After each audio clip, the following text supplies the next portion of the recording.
Yo guys, what's up? How's it going? So today we're here at Tradestation making a trade. Have an option expiring today here at SoFi in SoFi.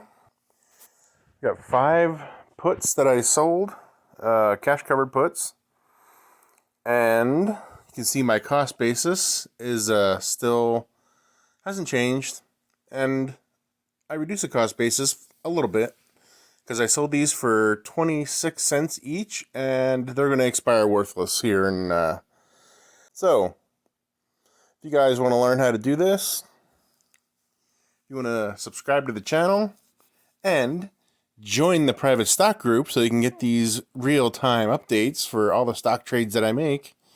Options, stocks, crypto even. Alright, that's all I got.